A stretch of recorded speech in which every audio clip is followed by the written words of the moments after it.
पहले आप ये वीडियो देखो। मेरी हाइट 5 फीट 2 इंच से 5 फीट 10 इंच हो गई। मैंने हाइट ग्रोथ जर्नी स्टार्ट की थी तब मेरी हाइट 5 फुट 4 इंच थी और आज मेरी हाइट 5 फुट 7 इंच है।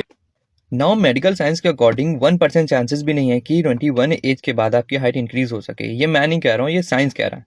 अगर आपकी एज 21 से कम है तो 70 to 80% चांसेस है कि आपकी हाइट इंक्रीज हो जाए, बट उसकी भी कुछ कंडीशंस हैं। वो कंडीशंस मैं बाद में बताऊंगा। और जेनेटिकली अगर आपके पेरेंट्स की हाइट कम है और आपको भी लग रही हो कि मेरी हाइट उतनी ही ना रह जाए, तो चांसेस हैं कि आपकी हाइट भी इंक्रीज हो जाए। तो मैं इसके पीछे की मैकेनिज्म और इसके रीजंस बताता हूँ कि हाइट इंक्रीज करने के लिए किन न्यूट्रिएंट्स और किन किन चीज़ों की नीड होती है। तो 3 स्टेप में मैं इसकी मैकेनिज्म और इसका सोल्यूशन बताता हूँ।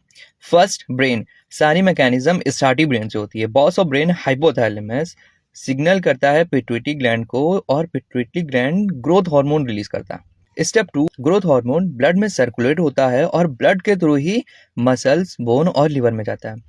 देन लिवर में जाने के बाद ग्रोथ हार्मोन IGF-1 में कन्वर्ट हो जाता है। स्टेप 3, लॉन्ग बोन्स के एंड पर एपिफिसील ग्रोथ प्लेट्स होती हैं और ये प्लेट्स कार्टिलेज की बनी होती हैं। सो IGF-1 कार्टिलेज सेल्स को मल्टीप्लाई करता है और कार्टिलेज को धीरे धीरे बोन में कन्वर्ट करता है, जिससे बोन लेंथ वाइज में इंक्रीज होती है, जिससे हाइट इंक्रीज होती है।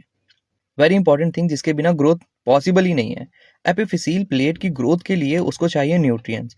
फर्स्ट, प्रोटीन सेल बनाने के लिए। सेकंड, कैल्शियम बोन स्ट्रेंथ के लिए। Third, vitamin D3 calcium absorb करने के लिए। और वेरी इंपॉर्टेंट थिंग कि ग्रोथ हार्मोन सबसे ज्यादा डीप स्लीप में रिलीज होता है।